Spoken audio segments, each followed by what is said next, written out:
los líderes de Parchís. Ojo ahí. Seguro que todos ustedes recuerdan Parchís. Palabras mayores. Con Tino Fernández y Frank Díaz.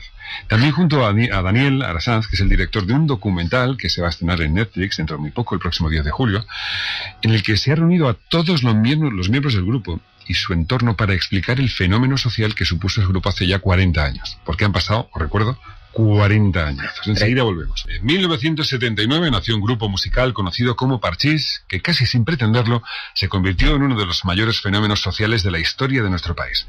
Hoy, 40 años, 20 discos, cientos de giras por España y Latinoamérica y 7 películas después, hicieron 7 películas, un documental que podrá verse en Netflix el próximo mes, dirigido por Daniel Arasanz, los ha juntado para tratar de explicar cómo fue posible todo aquello. Y ahora, atención, mini espectadores. Pues esta semana está con vosotros. Con una canción muy hermosa y que les va a encantar a los pequeñines. ¿Y cómo se llaman ellos? Con todos nosotros, Parchís. Bueno, yo creo que aquello era un baño de masas. En todos los programas estaba Parchís. En todos los comerciales estaba Parchís. Estabais aburridos, sin nada que hacer. Nacho Gonzo fue presentando en primer lugar a Tino Fernández, la ficha roja, el líder del grupo. Tino, muy buenos días. Muy buenos días, Tony, ¿qué tal? Gracias por estar con nosotros. Gracias por invitarnos. Voy a presentaros a Frank Díaz, que fue el encargado de reemplazar a la primera baja del grupo, sustituyendo a Óscar Ferrer en el 81. 2 años del inicio del grupo habían pasado. Frank, muy buenos días. Buenos días, Tony, ¿qué tal? ¿Cómo estamos? Un placer estar con vosotros y también debemos saludar a Daniel Arasanz, que es el director del documental, que se podrá ver dentro de unas semanas en Netflix. Daniel, muy buenos días. Buenos días. Daniel, ¿dónde estabas tú hace 40 años? Pues no era ni siquiera un proyecto a largo plazo yo. O sea, justo había nacido mi hermano mayor, con eso lo digo todo, ¿no? Pero bueno, yo creo que en este caso, para mí ha sido una suerte el hecho de no haberlo vivido, ¿no? Porque de alguna manera llegaba más limpio a la hora de poder contar esta historia, no tener tanto agarre emocional, ni al no formar parte de mi pasado y poder ver un poco la historia más clara. En este sentido, hacíamos un combo en el equipo junto con Richard Royuela, que él fue el que tuvo la idea original del documental, porque él sí que lo vivió, sobre todo en los inicios del grupo, ¿no? Entonces, estáis con cierta distancia y ¿os cuesta a día de hoy, Tino, Frank, explicar qué es lo que pasó? Hombre, lo que pasó fue alucinante, porque como bien decías en la introducción, no pretendíamos, la compañía de discos era una moneda al aire que lanzaba y no sabía exactamente qué es lo que iba a pasar. Desde luego, ni en la previsión más húmeda y más cachonda se pensaba que pasase lo que pasó realmente, ¿no? ¿Cuándo ha sido la última vez que alguien se ha acercado y ha dicho, oye, ¿tú eres el de Parchís? Pues mira, hace exactamente 2 minutos. Tony, Olga Viza estaba por aquí en los pasillos y nos ha visto a través del cristal dentro de la cabina y creo que... A pesar de los 40 años nos ha reconocido. Nos ha reconocido y es una cosa que nos suele pasar todavía muy a menudo. Pues porque todavía estamos muy metidos en el corazón de la gente que fue niño en esa época, ¿no? Y es una cosa que va a durar toda la vida. ¿Creéis que algo así se puede repetir? Estaría bien, en realidad, solamente por una cuestión, y es que yo creo que nuestra infancia y la de nuestros seguidores, nuestros fans, pues fue, en términos generales, yo diría que feliz y fue divertida y apasionante y, en fin... Y hoy no hay. Los críos tienen que suplir un poco ese tipo de ídolos pues con música que no sería la más pensada para su edad, ¿no? Entonces, yo no tengo hijos, pero tengo sobrinos y veo que están un poco desangelados en este sentido, pero... Exactamente, y además hay una nueva hornada de hijos de fans de Parchís o de gente que ha crecido con Parchís, que por casualidades, pues el padre algún día le ha puesto las canciones, le ha puesto las películas que están en redes, etcétera, etcétera, y tenemos una nueva ejército de fans desde 6 a 9 años. Yo tengo un montón de gente que mi hijo le encanta, mira cómo baila, se sabe las canciones, y la verdad que es alucinante, porque es lo que dice Tino. Falta un poco ese mensaje que nosotros transmitíamos hace 40 años. Las películas, mencionáis las pelis, ¿cómo han aguantado el paso del tiempo? Hombre, evidentemente, pues 40 años son mucho tiempo y se resienten las cosas, pero en lo básico, en lo de 5 niños pasándoselo bien y haciendo gamberradas moderadas y todo esto... O con una misión para ayudar, ¿no? Para salvar el mundo. Sí, con moraleja, si quieres. O sea, eran básicamente un producto de entretenimiento que, a pesar de los años, yo se lo he puesto a mis sobrinos y a los hijos de mis sobrinos, que tengo, pues se lo pasan bien, se entretienen, los pones ahí delante de la tele y luego les cuesta relacionarte a ti con el niño ese pequeño que sale en la tele. Yo pienso que bastante bien han soportado este paso del tiempo. Sí, pero además les gusta porque al final el mensaje de amistad, compañerismo, respeto, esos mensajes que se están perdiendo hoy en día un poco, chocan, pero realmente acaban cayendo, ¿eh? Hablamos de películas. Ahora ya sabemos que nuestro dinero va para el banco de ese sucio especulador. Lo que más me fastidia es que se quede con todo lo que ganamos en el programa. Hablamos de giras internacionales, México, Argentina. Parchís, reunidos aquí, en México, en hoy. Hablamos de anuncios, estabais hasta la sopa, vamos. Chicos, ya le duran más a la hora de jugar, porque nadie más que ya le tiene ganas. Bueno, Frank, vosotros habláis de amistad, de compañerismo, de respeto. Cuando se apagaban las luces, esto detrás seguía existiendo, la amistad, el compañerismo, el respeto. Bueno, pues evidentemente, como en todas las relaciones, habrá tenido sus picos y sus momentos. Éramos niños, éramos muy jóvenes y estábamos muchísimo tiempo juntos, pero la prueba más palpable, más fehaciente, pienso que 40 años después hemos sido capaces de juntarnos sin ningún tipo de esfuerzo ni para hacer un docu, porque la idea que nació desde Inédit pues nos pareció francamente interesante. Nos cuestionábamos que pudiese tener mucho interés después del tiempo que había pasado, pero ha sido un proceso muy interesante, muy divertido y sobre todo, insisto, 40 años después es un gozo el que venga Yolanda desde México, que hace tiempo que no la ves, y podamos ir a comer y cenar y explicar batallitas como si fuéramos jubilados, tú. Sí, es que se enciende una chispa, Tony, cuando nos volvemos a reunir, porque después de tantos años juntos y haber pasado tantas historias y aventuras, realmente hemos llegado a ser una familia. Con nuestras distancias, igual que los hermanos se pelean, pues siempre ha podido haber algún roce, pero después de 40 años somos como hermanos. Aquí Gonzo estaba bailando,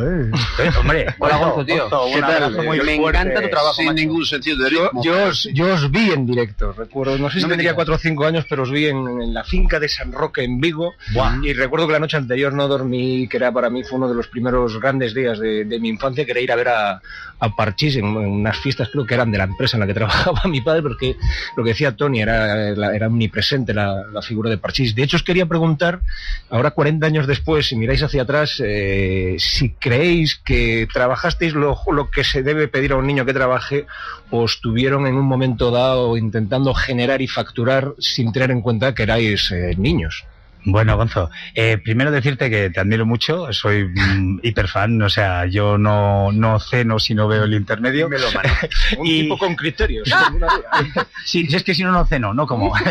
Y me encantáis, y me encantaría conocerte en persona y que nos entrevistaras. Pero tío, contesta, coño. Y segunda, a la pregunta, no te voy a aprovechar para hacerte una pregunta. No te voy a hacer un spoiler del documental donde un poco se explica muy bien y detalladamente, gracias al trabajo de Dani, de Richard. Realmente era una época que el control de los niños no era el mismo que ahora, ¿no? Ahora, por ejemplo, yo tengo una hija y cuando la llevaba a trabajar para hacer algún anuncio y tal, tiene unas horas de trabajo, había un inspector, aquí van a trabajar, aquí tal. Aquello era un poco más salvaje y aparte no había quejas porque nosotros disfrutábamos tanto currando, pero te digo, de jornadas de 19 y 20 horas seguidas, desde 6 de la mañana y acabar a la 1 de la noche después de actuar triple bolo. O sea, nosotros éramos una máquina de trabajar. Pero quiero hacer una salvedad. Y otra duda que me surge, porque los 80 es una época en la que los estilos de música y los que éramos fans pues nos enfrentábamos. Los heavy se llevaban mal con los rockers y los de Parchís nos llevábamos mal con los fans de Enrique y Ana. Yo era fan de Enrique y Ana. Lo sabía, si es que... Pero, espera, yo es que esto me lo perdí. Yo estaba ahí, que nos llevábamos mal con los de Enrique y Ana. No, yo era... Yo recuerdo con mis primos viendo la tele y era en plan, ahora Parchís, y yo era como que lo celebraba y tenía mi primo David que decía, no, que salgan los de Enrique y Ana. Entonces a mí ya me empezaron a caer mal Enrique y Ana, porque si salía Enrique y Ana en la tele, es que no salía Yo era de Parchís. Enrique y Ana, pero no tenía esa rivalidad con Parchís. No sé, ya aprovecho y me gustaría preguntarle a ellos si existía rivalidad. Tu primo David tiene que ser un soso, Gonzo. Te digo, en realidad nosotros coincidíamos mucho en los platós de televisión española y no había rivalidad ninguna, todo lo contrario. O sea, pues éramos artistas y nos veíamos y cruzábamos opiniones y tal, y para nada en absoluto. Y luego, pues el público es soberano y yo pienso que a la gente que le gustaba Enrique Llana le gustaba Parchís y viceversa, o sea que tampoco eran más mohinos, sí, mucho más soft. Sí, casualmente 40 años después yo tengo una muy buena relación con Enrique. Yo creo que también se junta que es que en ese momento tampoco había grandes referentes de grupos infantiles, ¿no? O sea, Enrique Llana sí que tiene una composición un poco extraña, muy fea desde el punto de vista estético, sobre todo a día de hoy, pero el único grupo más o menos comparable fue quizás La Pandilla, ¿no? Que fue un grupo que sí que tuvo éxito en España y tuvo éxito en Puerto Rico, sobre todo, y es el único ejemplo que... Porque el modelo de grupo Parchís viene en Latinoamérica, sí que había grupos infantiles que eran así más corales, 5 o 6 personas, de donde han salido gente que ahora son auténticas estrellas de la música. Pero sin embargo, Gonzo, perdona que te corrija, Timbiriche, por ejemplo, que era el grupo de Paulina Rubio, nace a colación del éxito de Parchís. No existían tampoco allí grupos infantiles capitaneados por críos, como era nuestro caso, ¿sabes? O sea que Parchís es el que un poco sirve de referencia en Latinoamérica a todos esos grupos que salieron en un momento dado. Te aseguro que sí. Hemos roto muchos récords en Latinoamérica. O sea, yo creo que sobre todo por quizás añadirle un toque de pop, ¿no? A lo que es la canción infantil, que antes estaba más pues en canción más tradicional y algo quizás un poquito más carca, ¿no? En modernizar quizá un poco todo ese concepto. Está claro. Vale, los millennials que nos estén escuchando, es difícilmente comparable el éxito de Parchís en una época, en un momento. Yo creo que es irrepetible. Como estamos hablando de que vendían millones y millones de discos, entradas, anuncios, vamos a hacer una pequeña pausa y enseguida nos van a contar cómo se forraron. O sea, cómo estos hombres... Luego cómo perdieron todo el dinero. Y después de los Bugattis, yo creo que el que más deben tener son ellos. Bueno, vamos a hacer una pausa y enseguida hablamos de lo importante, de la pasta.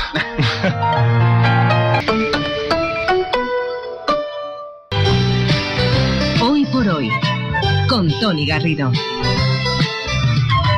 Seguimos por una parte con Nacho y con Gonzo, desgranando el éxito de un grupo como Parchís, fundado hace 40 años y que vuelve a la actualidad. Se separaron en 1922 y vuelven a la actualidad gracias a un documental dirigido por Daniel Arrasanz, que podrá verse en Netflix a partir del próximo 10 de julio. Así que seguimos hablando con Tino, con Fran, con Daniel. Nos quedamos en el tema del dinero. ¿Cuándo fue la última vez que vuestra cuenta tuvo un ingreso relacionado con Parchís, Tino?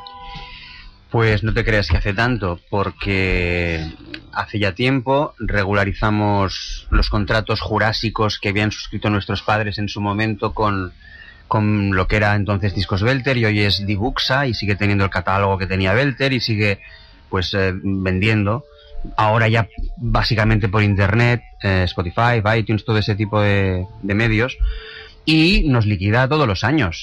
Evidentemente no en la misma proporción porque no es igual, pero sí que tenemos un acuerdo de colaboración con ellos que además lo hemos revisado, lo hemos mejorado, porque ya te digo que eran documentos muy antiguos de 40 años y regularmente se retratan y nos vemos en las oficinas y está regularizado. En cuanto a regularmente, dices, ¿en cuanto a la calidad o a la frecuencia? A la frecuencia. Bueno, en este caso es una vez al año y también tenemos un par de ingresos que son referentes a la AIE, la Asociación de Intérpretes y Ejecutantes, que es lo que éramos, pero son cosas muy ridículas, no residuales. No podemos pretender vivir de eso, ni mucho menos. No. Oye, a mí me interesa, que entiendo que lo contará el documental, pero claro, yo me pongo en la piel de un niño de 9, 10, 11 años y una fama tan salvaje. Aparte hablábamos ahora fuera de antena que la fama en aquella época no es la de ahora, era que te conocía todo el mundo, porque los canales eran muchos menos y entonces todo el mundo te conocía. Pero todo el mundo. ¿Y cómo? Porque bueno, si te pilla eso con 30, 40 años, pues tienes las herramientas para gestionarlo, pero no sé un niño de 10 años cómo gestiona eso, y en vuestro caso, ¿cómo fue esa experiencia? Pues mira, particularmente yo lo atribuyo a la normalidad. O sea, ciertamente Parchís no fue un invento mega pensadísimo por parte de la discográfica. O sea, fue todo un poco, las cosas sucedieron por azar. Y por azar nosotros éramos niños, éramos básicamente niños. Pero niños, como decía David en el teaser del documental, con un juguete que nadie tenía, que era que te subías a un avión, cruzabas el charco, estabas encima de un escenario, tenías a un montón de gente enfrente coreando tu nombre y bailando las canciones, y te lo pasabas francamente teta. Eso podía estar sujeto a horarios super bestias de curro y tal, pero no teníamos, yo estoy convencido de que mis compañeros y yo no tuvimos en ningún momento el agobio de hostia, me están exprimiendo la vida. No, porque estábamos jugando, porque teníamos un juego que no tenía nadie, que era súper divertido. No estábamos en el cole, que eso también era muy apreciable. Y no nos preocupaba si nos iban a pagar o no. Nosotros no estábamos en esa guerra, exacto. Y los padres, nuestros padres, en aquel momento, pues la industria discográfica, como habéis podido ver en algunas series o algunas películas, pues era un animal muy grande como para enfrentarse 5 padres humildes que no sabían del tema y que en cualquier momento también podía haber una especie de triquiñuela para sacarse más. Y habían muchos intermediarios, productores, managers de la casa de discos, disqueras, televisiones. Es que era un espectáculo muy, muy, muy amplio. ¿Y el mundo fan cómo eran las groupies de los 80 de 6 años y 7 años de edad? Y los groupies, yo era uno de esos groupies. Yo recuerdo estar ahí delante del escenario y... ¿Verde o amarilla? Y estar nervioso. ¿Verde o amarilla tú? Joder, es que decirlo con vosotros delante... yo era del rojo. No jodas. La verdad que nosotros también... Espera, todo estaba preparado para que el rojo fuese una figura ahí, casi siempre estaba en el centro, las coreografías... Sí, claro. Yo quería ir con los ganadores.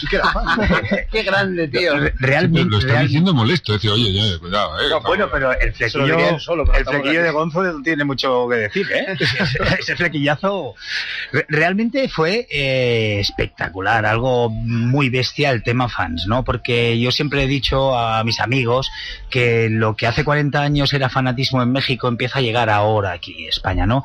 Porque también siempre digo que la consecuencia de un grupo de 5 de niños de colores que cantaban canciones infantiles y también un poco más adolescentes, iban creciendo con su público, podría haber sido la consecuencia de unas Spice Girls, de unos New Kids on the Block o unos, ¿cómo se llaman? De estos grupos Take That, de estos grupos vocales. Ha sido como una consecuencia, ¿no? Como Backstreet Boys, ¿no? Como una consecuencia de Parchís, ¿no? Incluso te diría hasta los Power Rangers.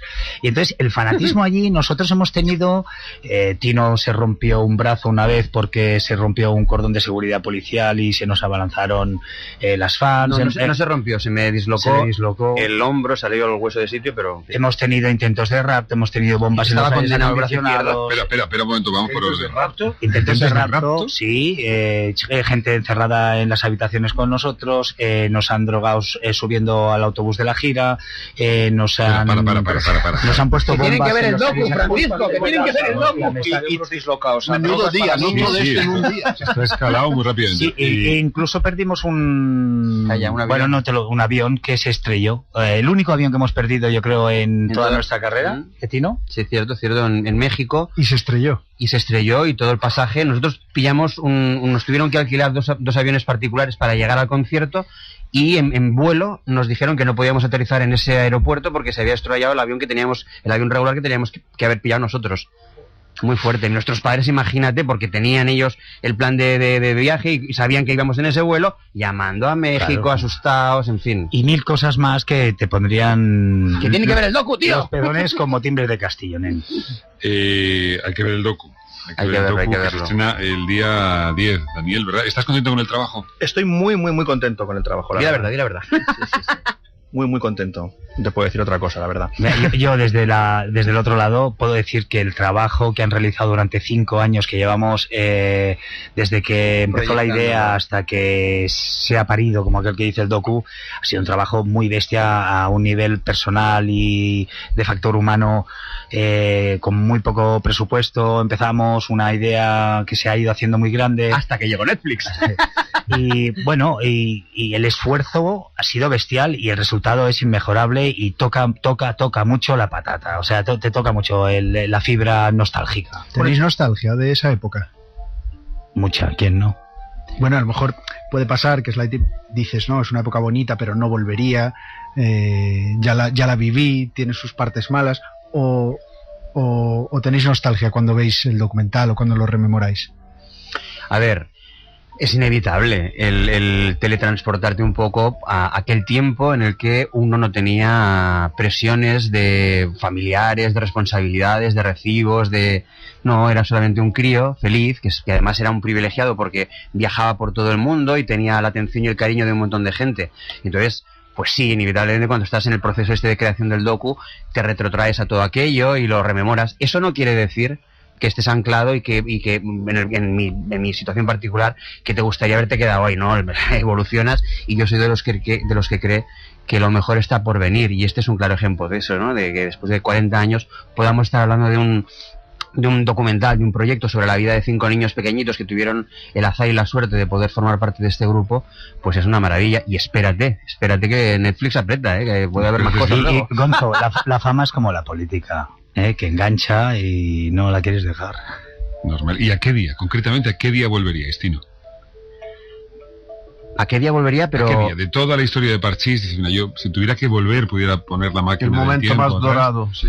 ¿A qué día concretamente de Parchís volverías? Bueno, yo tengo marcada una fecha que me pareció ya en aquel momento impresionante, y con la perspectiva del tiempo aún más, y fue cuando nos presentamos en el Madison Square Garden de Nueva York, una efeméride que no todos los artistas de habla hispana tienen la suerte de poder disfrutar, y aquello fue impresionante. Yo me acuerdo de las fotos desde el Empire State Building, de acuerdo que era para el área latina, no era para los anglosajones, pero estar ahí dentro, sabiendo lo que significa aquello, pues me encantó, y no me importaría para nada volver a disfrutar de la experiencia. A mí hay 2 fechas personales. Las otras no se pueden contar. No, una es, actuamos en Bosques del Lago, que fue una actuación que hubo tal afluencia de gente que tuvimos que aterrizar en helicóptero, porque si no llegábamos. Se habla, creo recordar, y siempre exagero un poco, 10.000 arriba, 10.000 abajo, pero unas 160.000 personas. Eran tipo Woodstock, un bosque seco, un lago seco que hay en el norte de DF. Y luego otra actuación que yo creo que me impresionó mucho fue en el Parque de Atracciones en Lima, en Perú, donde también se habla de unas 80.000 personas, y era todo y todo eso, claro, con 9-10 años impresiona mucho.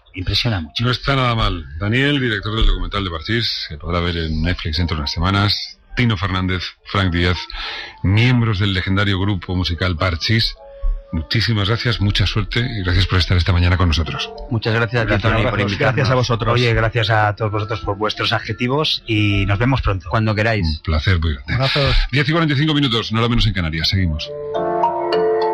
En la cadena